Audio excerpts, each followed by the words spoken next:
Morning, welcome to Something Saturday.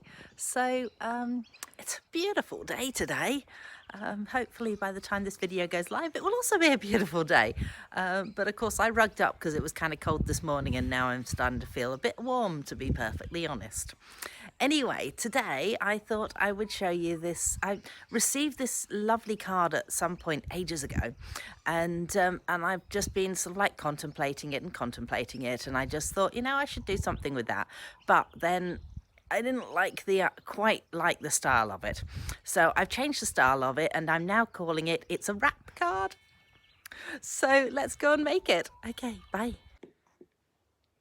Okie dokie. So here's the card I received some time ago.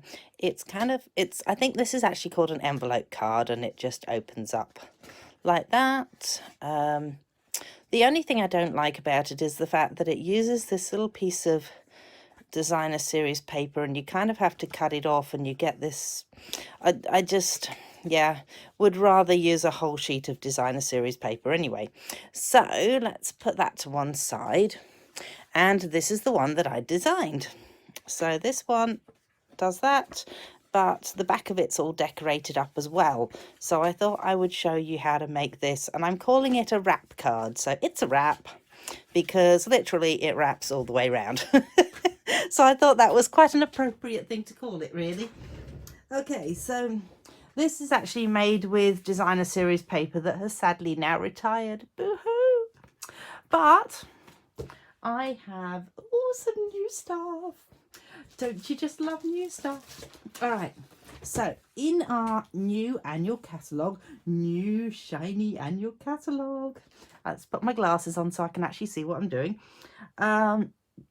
One of the sweets that struck me straight away was actually this one here, Bright and Beautiful.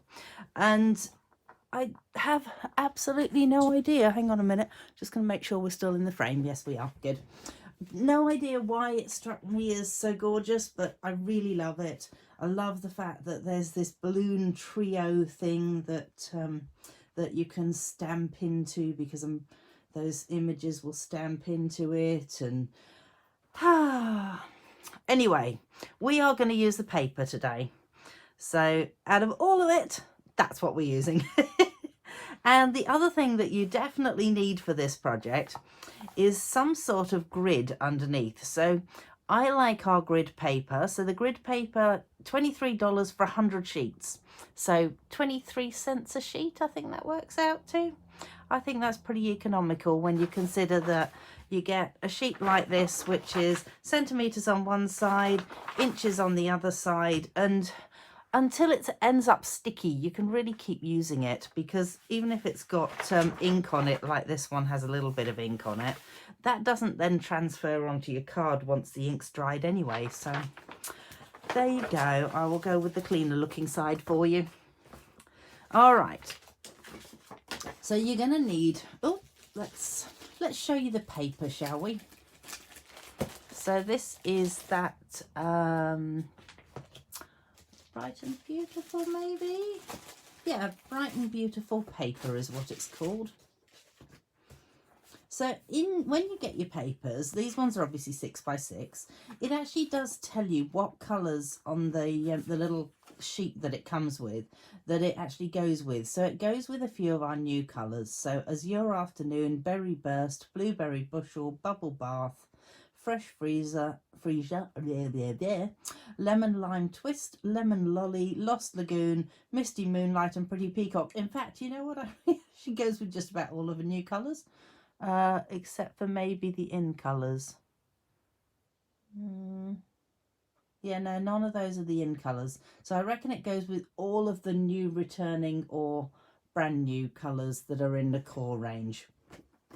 So there you go. And how beautiful is this paper? I love it. I really do. I think stars are really useful. Stripes are useful. I'm going to have a tough time deciding which side of that I use. Then we've got this one. Love the graded look on that. And again, they're just really, I think they're really useful pieces of cardstock.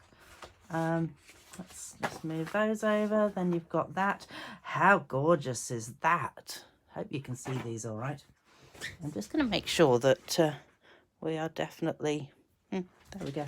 Might just tap on the screen there. So yeah, that's what that one looks like. Then we've got this one, that's the same. This one here with the little dots on the back. Seems very pink at the moment, but it does move on to other colours. How nice is that? So cool. Just going to turn that one over. And cool. I just think they're such fun patterns. Oh, here we go. Now we're getting on to boy papers as opposed to girl papers. So they were kind of like the girly papers. So that's those. That's cute paper. And these would be great for kids' cards as well. And I could imagine, you know, using something like this and having it as a background for, you know, you could put the sun up the top and some little trees or whatever's. There's some stars. Nice stars in the background of that one, actually. I like that. Oh. And then this one almost looks like water. That's fun. And this one, oh, more stars. Love the stars.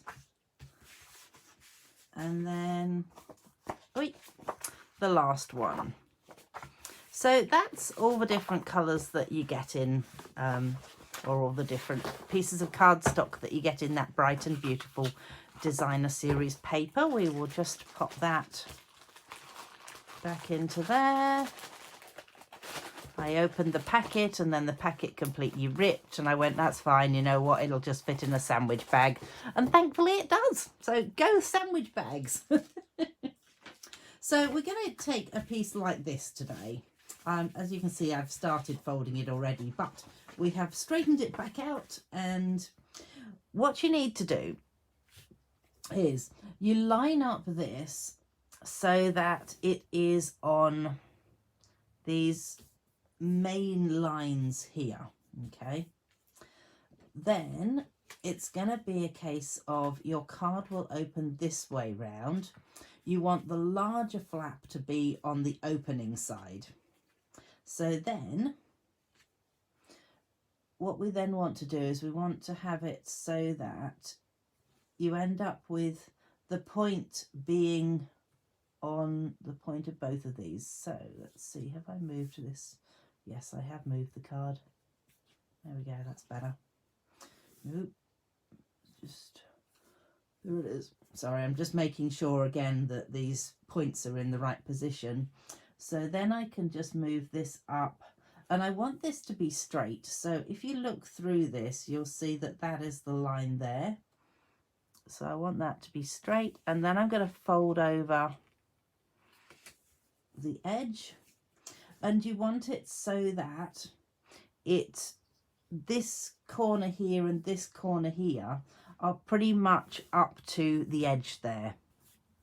So you fold that one over, and then you take that one and you fold that one over, and you can see that they kind of just about touch each other. And then you grab your pencil and you draw yourself a line at the top and a line at the bottom, and you unfold the whole lot and you chop it off.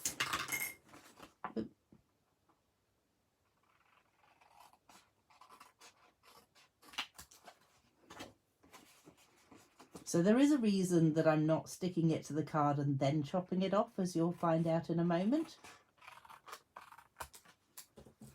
There we go. So that should now be good. Excellent. That hopefully is almost right. I actually will take a wee bit more off there. It doesn't matter now that I've got the main pieces off there to just take a little bit more off. Okay, where's my bin gone to? There it is behind me. All right, so as you can see with this one, on the background, I've actually got everything covered. So with these two pieces, they can turn over and they will sit in behind here. So you can either have them that way, or you could just turn them over and have them this way still if you wanted to. Probably needs to be down there. Yeah, but I kind of prefer them so that they're just a little bit different, and I don't mind that it's going to go in 2 different directions. I think that just adds to the interest on the back of the card.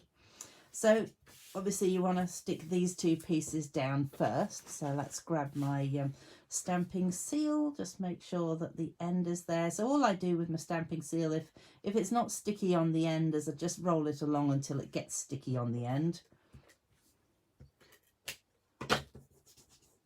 And this is why the grid paper ends up kind of sticky.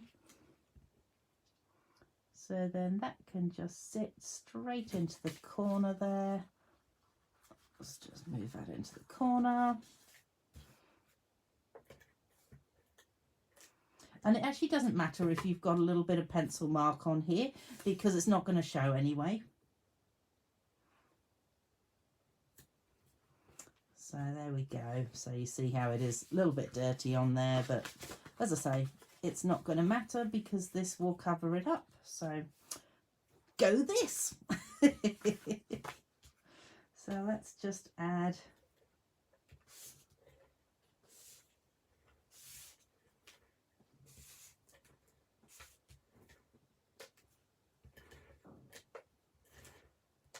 a bit of that. And then, so I'm kind of thinking if I stand it up like this, then it's going to make it a lot easier to wrap it in the right place. Maybe go from this side. There we go. So then this piece here can also be stuck down.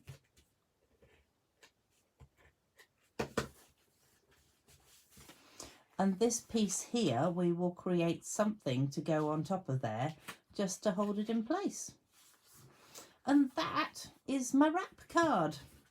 So as I say, a little bit different to this one, because I know that they've kind of just used, as you can see, I started to take it apart. So they've just taken the cardstock and obviously cut it down a bit, which I didn't want to have to do that. I wanted to be able to use the whole thing as it was. So it's all very pretty, but yeah, that was how I preferred mine. So yeah, I will finish that off and possibly hop back on here and show you. Otherwise, it'll be on my blog. So feel free to, let's just move that out of the way. Feel free to share the love and come back and join me next Saturday. Thanks for joining me. Bye.